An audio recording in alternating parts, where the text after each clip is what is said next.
Mais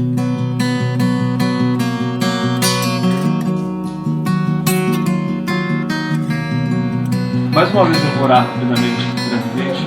Senhor Deus e Pai, em nome de Jesus, estamos reunidos nessa manhã, Pai, para agradecer o Teu santo nome, para adorar ao Senhor Deus Todo-Poderoso. Por isso, Senhor, em nome de Jesus, abençoe, Senhor, a Tua igreja com a Tua palavra agora, com a Tua vontade, com o Teu querer, com a Tua justiça, com o Teu amor, com a Tua presença. Senhor, eu nada tenho para os meus irmãos, mas o Senhor o tem, Pai, o Senhor o tem. Por isso, em nome de Jesus, nós agora desejamos ardentemente o pão do céu. Fala com a Tua igreja, segundo a Tua vontade perfeita, boa e agradável, porque é isso que nós todos viemos buscar aqui nessa manhã. A Tua palavra, Pai, a Tua palavra sem achismos, a Tua palavra sem exageros, a Tua palavra pura, Pai. Por amor ao Teu nome, Senhor, derrama a Tua palavra sobre nós. Nós temos fome e sede de Ti, Senhor, não de homens, não de lugares, não de qualquer tipo de sensação, Senhor Deus, física, mas nós estamos aqui pelo espiritual, por amor a Ti. Nós Te amamos, Jesus. Mesmo em meio a tantos pecados, nós estamos aqui porque Te amamos e queremos Te ouvir. Fala conosco, Senhor. Abençoa, Senhor, a Tua igreja com sabedoria, conhecimento, discernimento. Derrama a Sua presença agora sobre nós e que sejamos transformados por amor ao Teu nome, Pai. Em nome de Jesus. Amém. Amém. Glória a Deus. Mateus capítulo 7, do versículo 16 ao 23. Amém? Vamos ler a palavra do Senhor. Diz assim a palavra do Senhor: Por seus frutos conhecereis. Porventura colhem-se uvas dos espinheiros ou figos dos abrolhos? Assim, toda árvore boa produz bons frutos, e toda árvore má produz frutos maus. Não pode a árvore boa dar maus frutos, nem a árvore má dar frutos bons. Toda árvore que não dá bom fruto corta-se e lança-se no fogo. Portanto, pelos seus frutos os conhecereis. Nem todo que me diz Senhor, Senhor, entrará no reino dos céus, mas aquele que faz a vontade de meu Pai, que está nos céus. Muitos me dirão naquele dia: Senhor, Senhor, não profetizamos nós em Teu nome? E em Teu nome não expulsamos demônios? E em Teu nome não fizemos muitas maravilhas? E então lhes direi abertamente: nunca vos conheci. Apartai-vos de mim, vós que praticais a iniquidade. Amém? Glória a Deus. Podemos nos assentar? Amém, amados. Então, como diz essa palavra, Mateus capítulo 7, versículo 16 a 23, essa palavra falou comigo também em meio a uma demonstração. E agora, quando a irmã Cecília trouxe essa palavra, me veio muito forte, né? A palavra de Deus, ela sempre, ela vai nos dizer algo que faz, como que eu posso dizer, que é uma admoestação ou que talvez seja realmente uma bronca, seja realmente algo que vai nos chamar a atenção, vai nos corrigir. A palavra de Deus, ela sempre vai nos corrigir, sempre que a gente ler a palavra, ela sempre, de uma maneira ou de outra, numa intensidade maior ou menor, ela vai nos corrigir. Isso é maravilhoso. E sempre que nós lermos a palavra de Deus, nós precisamos sempre buscar essa correção. E temos de estar sempre abertos para esta correção. O Espírito Santo sempre vai nos corrigir. Por quê? Porque a nossa natureza, ela é de pecado. Então nós sempre estamos sendo aperfeiçoados pelo Espírito Santo. Então, realmente, sabe, nós, inevitavelmente, no meio de uma multidão, no meio de um povo de lábios impuros, nós também vamos ter os lábios impuros. E essa é uma luta constante em nós. E é por isso que estamos aqui, porque nós estamos arrependidos constantemente dos nossos pecados. Nós desejamos ardentemente, estar com o Senhor Jesus. E o versículo 23, ele vai dizer assim, Jesus vai dizer: nunca vos conheci, apartai-vos de mim. Amados, vocês já pensaram em ouvir isso do Senhor? Porque essa passagem, a gente sempre lê ela e sempre tem um conhecimento dessa passagem com relação a falsos profetas, porque é o que vai falar anteriormente. Vai falar a respeito dos frutos. Jesus está trazendo isso para dizer pessoas que não vivem aquilo que pregam.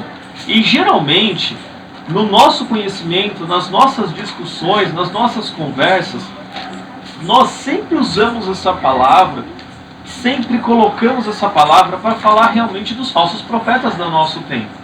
E realmente ela é cabível nesse sentido. Ela é cabível. Mas por que essa palavra me confrontou bastante essa semana? Porque ontem, amados, enquanto eu fui com o irmão José no hospital, chegando nesse momento que nós estávamos indo embora definitivamente, um homem se aproximou, né, e pediu o celular para ligar para a mulher dele, para poder pedir para ela chamar um Uber para ele. Ele estava muito machucado, ele falou que ele havia sido assaltado ou tinha se envolvido em uma briga, uma história bem confusa. E eu notei nele que ele é uma pessoa que provavelmente devia ser usuário de drogas, pelo jeito que ele falava.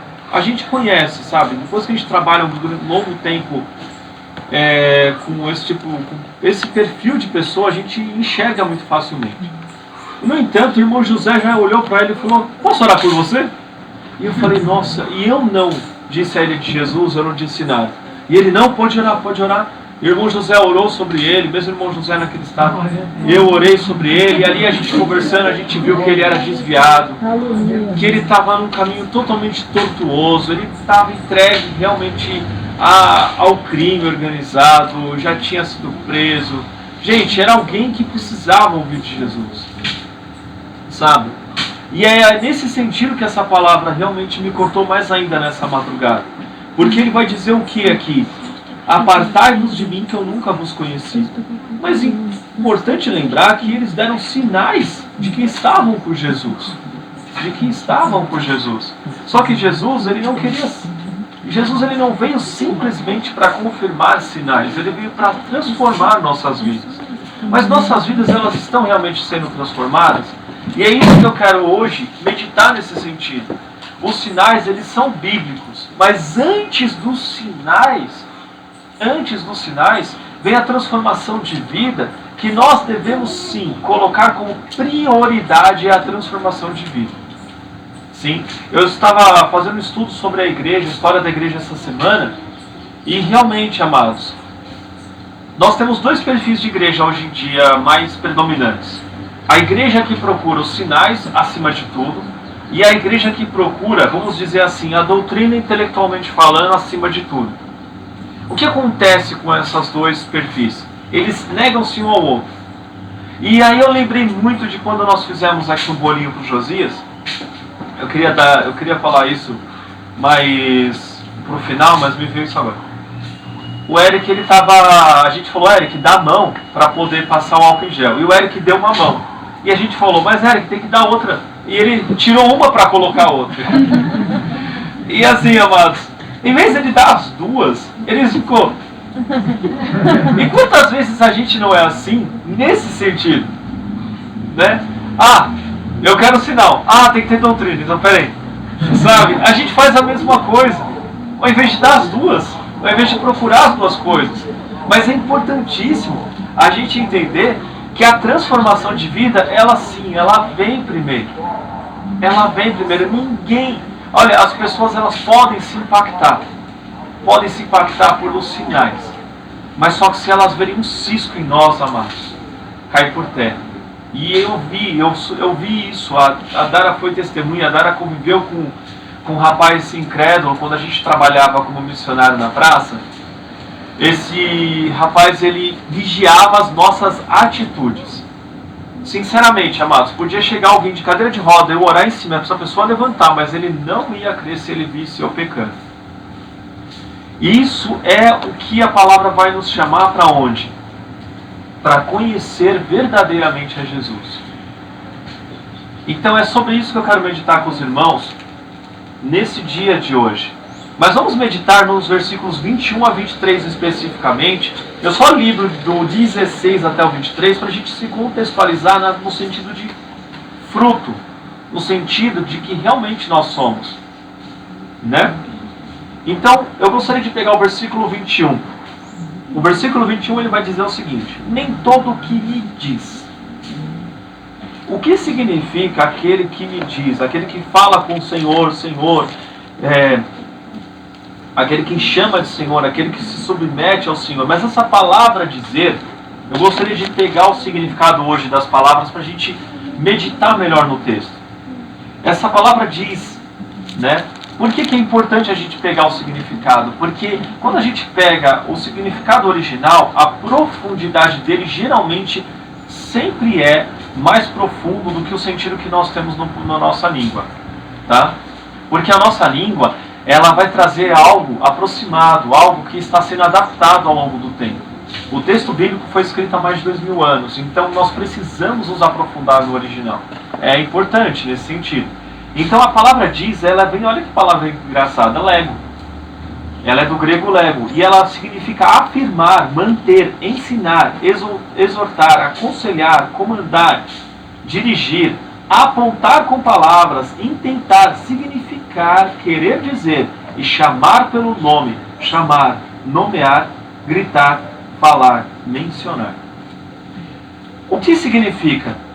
Essa pessoa, o que ele está dizendo, o que o Senhor Jesus está dizendo, Senhor, Senhor, esse alguém, o qual é rejeitado pelo Senhor, não é qualquer pessoa, é alguém que realmente aconselhava no Senhor, dirigia no Senhor, pedia no Senhor, é alguém que trazia a pessoa para Deus. Aparentemente, o que nós entendemos aqui é exatamente isso. Ele não fala só Senhor, Senhor da boca para fora, né? O que diz? Ele vai dizer de alguém que ele queria seguir, que ele aconselhava, que ele falava no nome mesmo, que ele falava, ó, sigam esse nome, façam por esse nome. No entanto, o que ele vai dizer aqui mais para frente? Nem todo que me diz, ou seja, nem todo que busca aconselhar nesse sentido, Senhor, Senhor, entrará no reino dos céus, mas aquele que faz a vontade. A palavra vontade. Quando eu me deparei com essa palavra, eu tive um susto. Porque a vontade aqui, no grego, ela significa, guarda essa palavrinha, telema. Quando eu vi essa palavra, eu falei, eu já conheço essa palavra. Eu já conheço. E ela, nesse significado aqui, ela significa de alguém que deseja que algo determinado seja feito.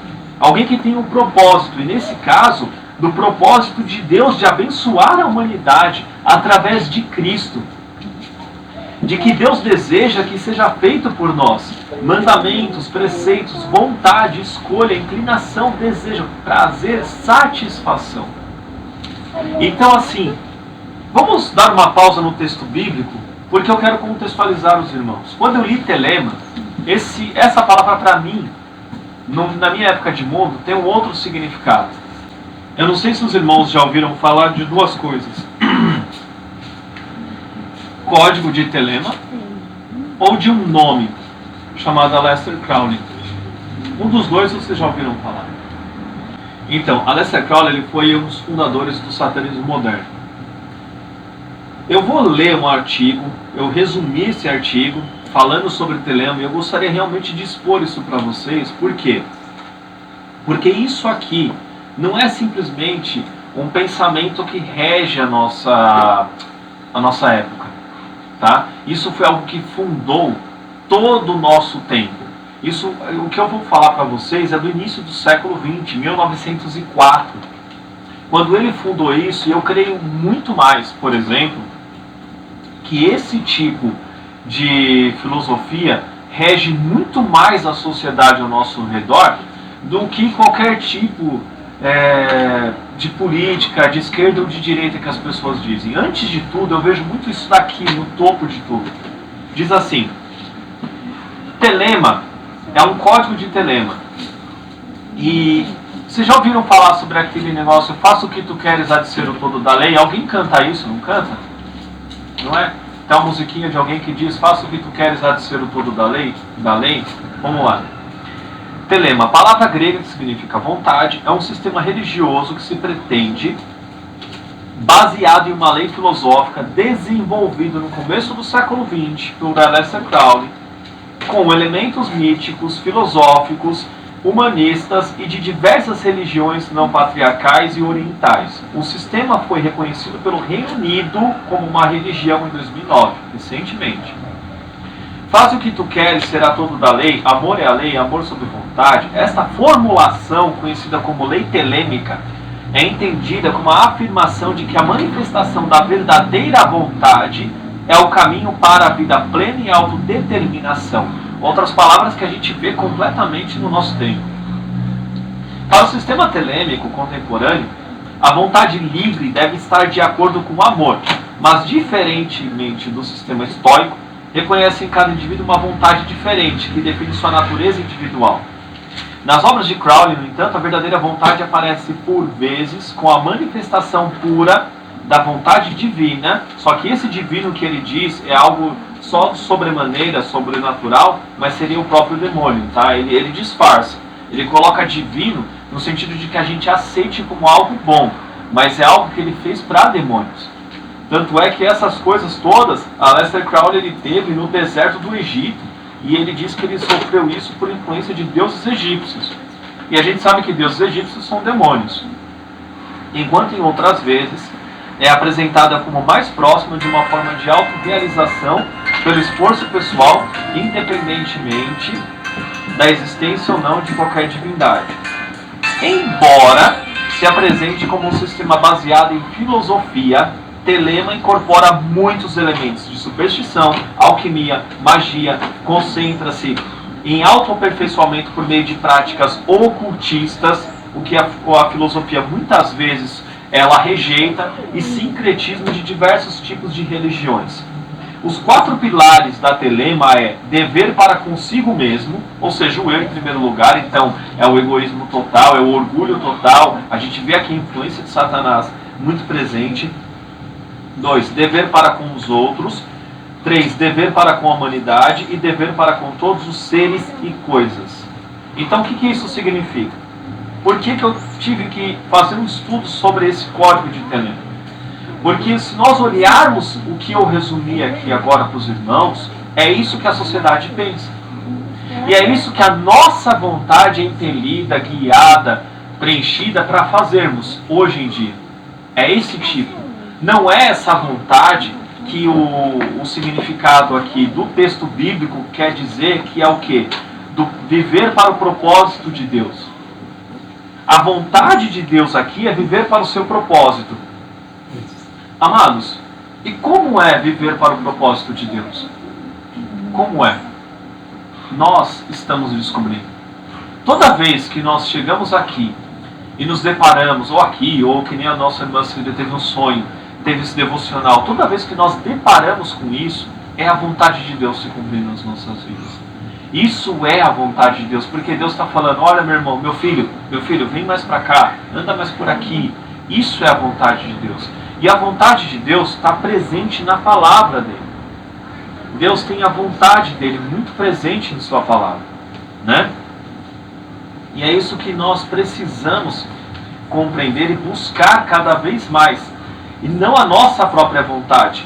Nós não temos dever para conosco mesmo. Nós temos um dever para com Deus. Nós não temos simplesmente um dever para com os outros. Nós temos uma ordenança de Deus de amar o próximo como a nós mesmos, né? Nós não temos um dever aqui, como diz, para a humanidade. Nós temos, na verdade, que pregar o Evangelho a toda a humanidade. Todos pecaram e todos carecem da glória de Deus. E aqui diz que nós temos dever para com todos seres e coisas. Quando ele diz seres, ele diz a todos os deuses, demônios e todo tipo de coisa. E quando diz coisas, ele diz objetos ou até mesmo a natureza. E não, tudo isso está sujeito ao nome de Jesus. E é para isso que nós estamos aqui. Então, nós estamos em meio a uma sociedade que ela é regida por esse tipo. Aqui, então, nós temos uma filosofia. E a sociedade ela é regida por essa filosofia.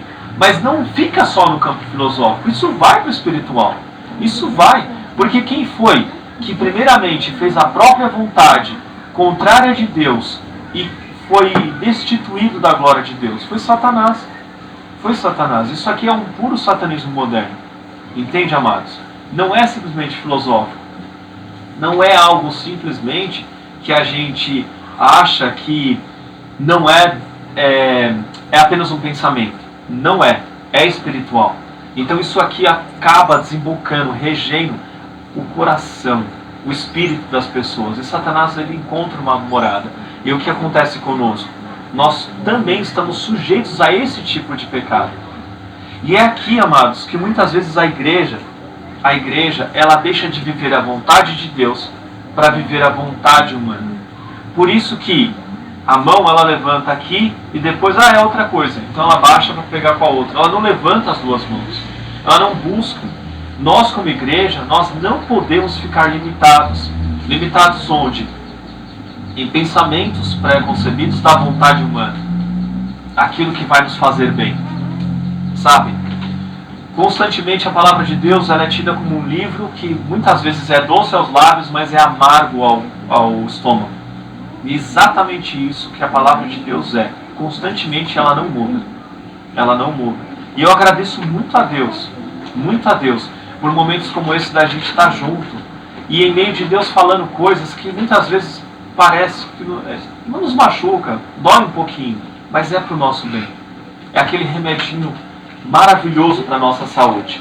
E continuando aqui, o versículo 22 vai nos dizer: muitos me dirão naquele dia: Senhor, Senhor, não profetizamos nós em Teu nome, e em Teu nome não expulsamos demônios, e em Teu nome não fizemos muitas maravilhas?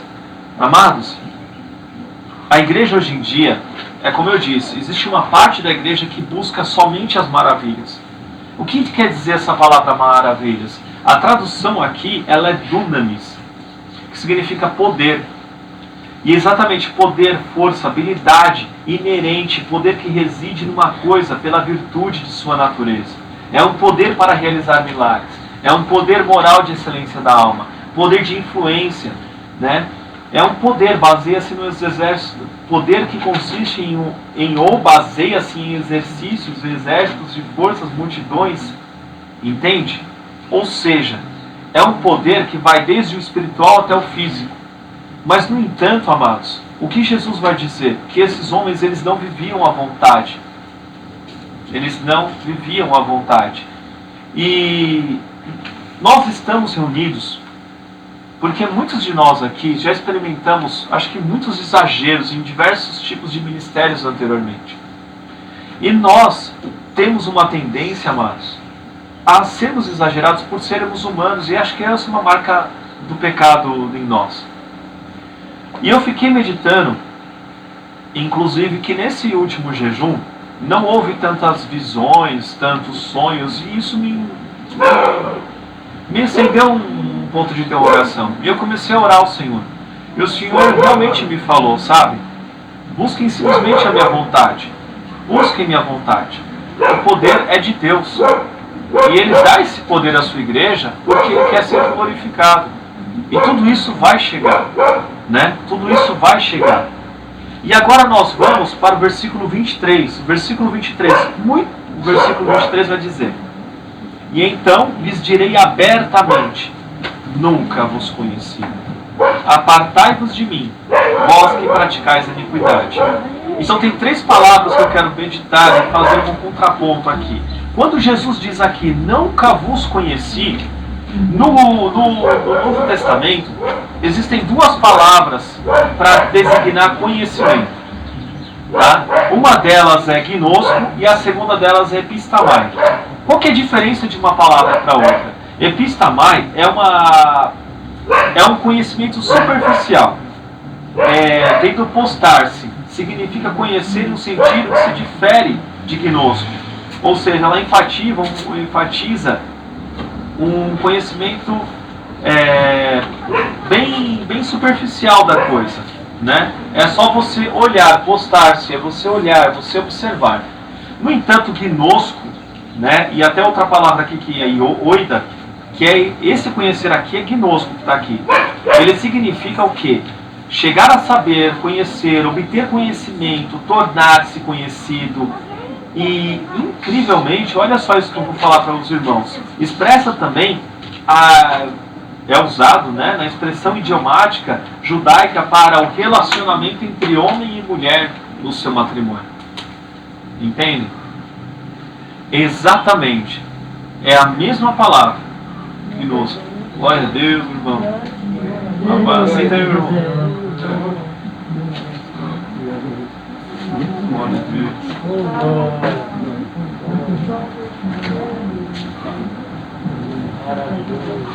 Glória a Deus. Então, amados, então quando Jesus diz aqui que eles não o conheciam, é que eles não tinham relacionamento com ele. Eles não tinham relacionamento com ele. Olha só, vocês lembram daquela passagem lá em, não precisa abrir, só, tá? É Atos 19, versículo 15. A gente tem aqui uma ilustração muito precisa sobre essas duas palavras sendo usadas no mesmo versículo. Atos 19, 15 vai dizer a respeito daqueles judeus que queriam exorcizar um rapaz e eles não tinham conhecimento, eles não eram de Jesus, e eles vão dizer, a gente repreende no nome de Jesus que Paulo prega. E o que o demônio vai dizer para ele? Olha só, vai dizer assim: respondendo, porém, o espírito maligno disse, conheço a Jesus, e bem sei quem é Paulo, mas vós quem sois? É exatamente aqui que nós temos essas duas palavras usadas. Esse conheço a Jesus é esse gnosko. E bem sei quem é Paulo, epistamai, mas vós quem sois? Exatamente esse é o sentido. Exatamente é isso que Jesus está falando. Ou seja, o espírito maligno, ele sabe, conhece, ele é sujeito, ele compreende completamente quem é Jesus. Paulo é só mais um. É só mais um para ele. Que ele só quer derrubar, que ele só quer se opor. Mas Jesus, não. Jesus, ele sabe muito bem. E mesmo ele, o demônio não tem um relacionamento com Jesus, ele tem uma, como que eu posso dizer, uma subversão, mas ele está sujeito a ele. E ele sabe muito bem de quem ele está sujeito. Ele está realmente ali debaixo do poder de Jesus. E ele sabe sobre quem ele está sobre o poder. Ele tem um conhecimento. Ele tem a gente pode dizer assim, um grau de obediência muito grande. E também esse conhecer é nesse sentido. É nesse sentido. Né? E o texto ele caminha ainda para outras duas palavras muito importantes, que Jesus vai dizer o quê? Nunca vos conheci, apartai-vos de mim, vós que praticais a iniquidade. Então vamos dar uma olhada nessa palavra praticais. Praticais, ela significa realmente fazer trabalho, comerciar, ganhar pelo comércio, fazer, executar, exercitar e empenhar-se. Olha isso, ele dizia que essas pessoas, elas se empenhavam em o quê? Em não cumprir a lei. Essa iniquidade aqui, ela tem o sentido de quem transgride a lei. Ou seja, alguém que realmente não queria fazer a vontade de Deus. Mas olha só, olha a contradição do que nós temos nessa situação. Jesus, ele diz que esses homens fizeram sinais, esses homens falaram, esses homens fizeram muitas coisas, mas ele não os conhecia, ele não tinha relacionamento com eles. No entanto, eles trabalhavam, os negócios deles, eles se dedicavam para transgredir a lei. E ao mesmo tempo que eles trabalhavam para transgredir a lei, eles diziam Senhor, Senhor. Eles falavam de Jesus, eles faziam para Jesus. Amados, o que eu quero dizer exatamente com isso? Todos nós estamos sujeitos a esse perfil, a essa vontade. Todos nós estamos sujeitos a isso. A paz.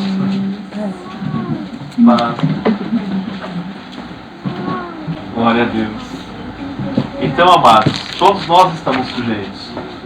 Estamos lendo Mateus capítulo 7, de 16 a 23. Tá?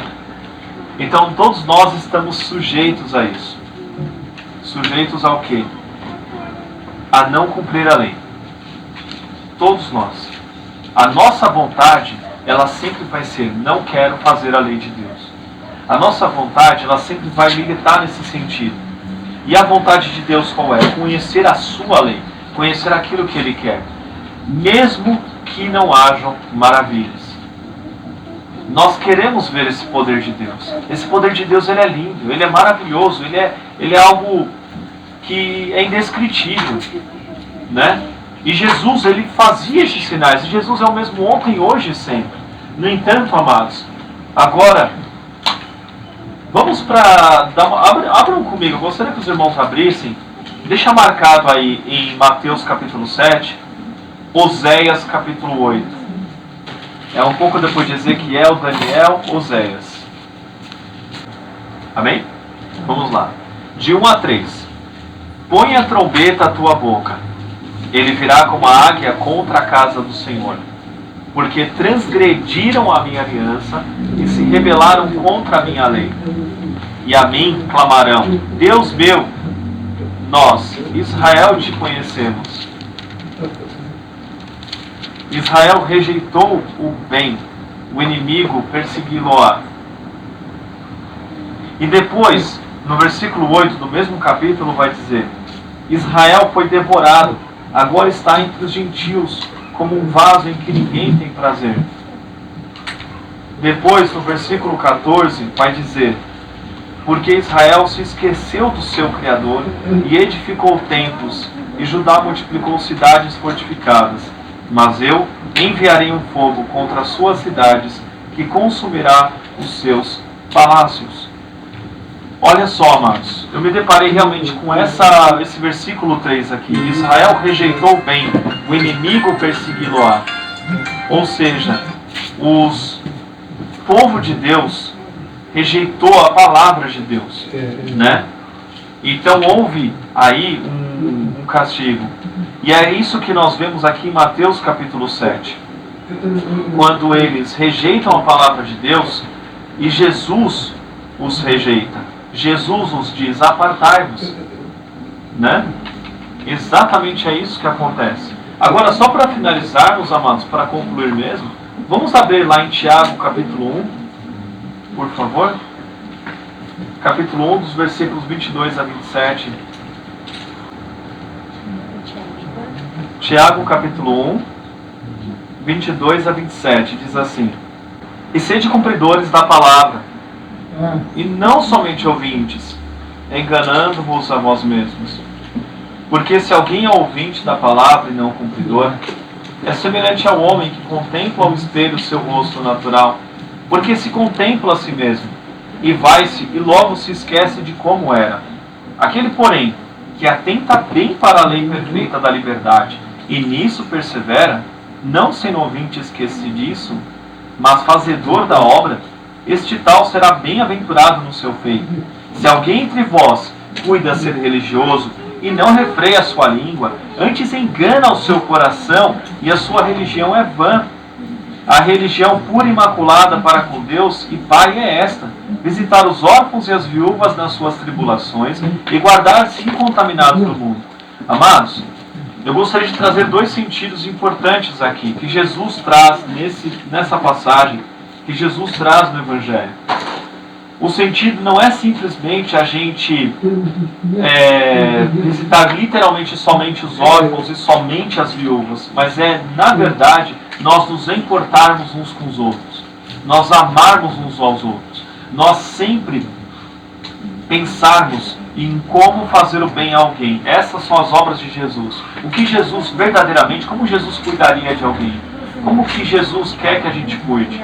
E aquele que ainda continua: guardar-se incontaminados do mundo, no versículo 27, significa para que nós nos mantenhamos na vontade de Deus, né? Em santidade e santificação, guardados na vontade de Deus, sabe, amados?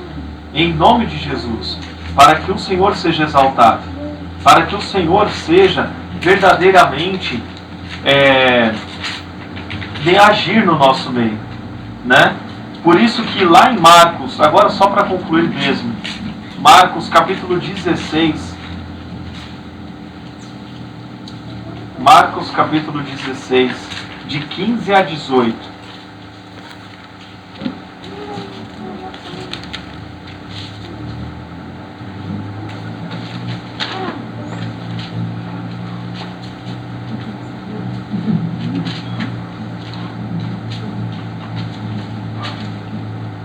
Essa passagem é muito linda, né? E todos nós desejamos verdadeiramente essa passagem. E diz assim, Marcos capítulo 16, de 15 a 18. Diz assim, e disse-lhes, ide por todo o mundo, pregai o evangelho a toda criatura. Quem crer e for batizado será salvo, mas quem não crer será condenado. E estes sinais seguirão aos que crerem. Em meu nome expulsarão os demônios, falarão novas línguas, pegarão nas serpentes, e se beberem alguma coisa mortífera, não lhes fará dano algum, e porão as mãos sobre os enfermos e sararão. O que nós temos aqui? As maravilhas, o poder de Deus. Mas antes de ter esse poder, antes disso, é necessário crer. E esse crer, amados, não é simplesmente ter uma convicção, não é simplesmente acreditar, é realmente entregar a vida. É saber que a nossa vida não tem outro sentido a não ser com o próprio Jesus. É realmente entregar completamente. Não há outro caminho, não há outro meio, não há. E só Jesus vai nos aperfeiçoando. Só o Senhor Jesus vai nos trazendo para a sua vontade. Só Jesus sabe exatamente a vontade dele para nós. Todas as outras questões, como os sinais, eles tornam-se praticamente uma consequência. Uma consequência. Então qual é o exagero? É que ou buscam uma consequência ou negam a consequência. E se esquecem do que vem primeiro, que é fazer a vontade de Deus. É viver, conhecer essa vontade. E é isso que nós, e eu creio exatamente nesse sentido, para que nós venhamos a amadurecer, venhamos a compreender exatamente a vontade do Senhor, a nos unirmos juntos e caminharmos, amados, no sentido de buscar a vontade de Deus. E buscar essa vontade de Deus pode acontecer de que nem nós tivemos um sonho que realmente Deus falou, né? Acredito que os irmãos também não ouviram o sonho da Dara também. Você passou o sonho da Dara? Não. Eu só falei no áudio. Só falou no áudio, né? O sonho da Dara também é bastante pesado, bastante significativo. Então, Deus está falando o quê? Para nós nos organizarmos. Nos organizarmos não no sentido institucional, ou até como dizem, eclesiástico, mas é no sentido espiritual. É o mais profundo. É compreender exatamente para que estamos aqui. E nós precisamos ser luz, amados. Ontem eu estava com o irmão José e ele chamou esse rapaz para orar e a gente viu a necessidade que esse povo tem. Existem muitas almas sedentas. Aleluia. E nós precisamos nos amadurecer, nos organizar como igreja para isso. Para em breve já sair pelo mundo mesmo, sabe? E nos encher da vontade de Deus, amém? Creio que essa é a palavra do Senhor para nós hoje. Eu queria pedir a todos agora para ficarmos de pé, para orarmos, por favor. Amém? Glória a Deus. Santo e poderoso Deus, eterno Pai, graças te damos, ó Deus, graças te damos. Graças te damos por sua misericórdia, pela sua palavra, pelo seu amor que se expressa a nós, pelo seu amor que o Senhor derramou na cruz em seu Filho Jesus, pelo seu amor, ó Pai, que vem nos curar neste dia, pelo seu amor que vem nos transformar neste dia, para a tua vontade, para o teu querer, para todo o seu amor. Aleluia. Pai, estamos todos nós aqui.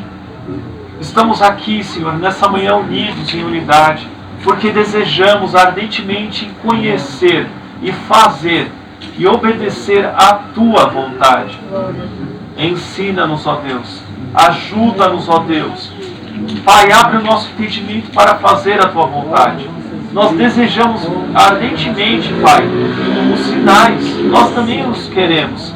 Mas antes, ó Pai, ensina-nos a querer a tua vontade. Em nome de Jesus. Sabemos que os sinais vão vir. Sabemos que o Senhor é Senhor da sua igreja. O Senhor age sobrenaturalmente na sua igreja, porque o Senhor é Espírito e o Senhor é glorioso. E o Senhor tem uma natureza gloriosa, maravilhosa. No entanto, ó Pai, sabemos que para essa natureza nós precisamos estar em acordo com a tua vontade, com a tua santidade, com o teu querer. Por isso, Pai, nós pedimos isso à tua igreja. Dá-nos, ó Pai, em unidade, a santidade do Senhor. Dá-nos em unidade conhecer a Tua palavra. Dá-nos em unidade, ó Pai, lermos a Tua palavra. Pai, dá-nos em unidade buscar a Tua palavra. Que todos nós busquemos juntos, na mesma fome e sede, na mesma intensidade. Que o Senhor derrame, Senhor, sobre todos nós, ó Pai, a Sua vontade. Nós desejamos conhecer a Sua palavra, conhecer o que o Senhor é, como o Senhor age, para que o Senhor age, de acordo com a Tua palavra que o Senhor nos deixou. Portanto, ó Pai, sabemos que os sinais virão pela Sua misericórdia a todos os homens e moradores da terra, sobre a Tua igreja. Sabemos que os Teus sinais, ó Pai, eles vêm para que o Seu nome seja glorificado. Mas sabemos, ó Pai, que somos homens, mulheres, crianças, ó Pai, que ainda habitamos em meio a um povo de lábios impuros e por isso temos um lábio impuro. Por isso, ó Pai, nós desejamos ardentemente, purifica-nos, ó Deus. Purifica-nos, ó Deus, em toda a nossa característica, em todo o nosso caráter, no mais profundo do nosso ser, espiritual e físico, emocional, em todos os nossos sentidos, em toda a nossa área do corpo, alma e espírito. Senhor, que o nosso corpo venha Te glorificar, que o nosso espírito esteja intimamente ligado e que a nossa alma, Senhor, a nossa consciência esteja totalmente submissa ao Senhor e à Sua vontade. É o que nós desejamos nessa manhã, é o que nós desejamos como igreja. E Senhor, derrama sobre a Sua igreja os Seus sinais. Os sinais são Teus, os sinais são Teus, é para a Sua glória. Mas Pai, em nome de Jesus, que nós sejamos uma igreja fortalecida no Senhor. Realmente, como diz o louvor, fortalece a Tua igreja. Senhor, sabemos que o jejum, ó Pai, muitas vezes enfraquece a carne, mas fortalece o espírito. E é isso que nós desejamos. Fortalece a Tua igreja. Fortalece-nos, ó Pai, segundo a Tua vontade. Abra o nosso entendimento para compreender a Tua palavra maravilhosamente, Pai, para que possamos pregá-la com ousadia, com intrepidez. Perdoa-nos, ó Pai, se nós não temos pregado a Tua palavra a toda a criatura, e nos ajuda, ó Pai, a pregá-la com ousadia, com intrepidez, com coragem, com amor, com mansidão. Em nome de Jesus. Amém, amém e amém.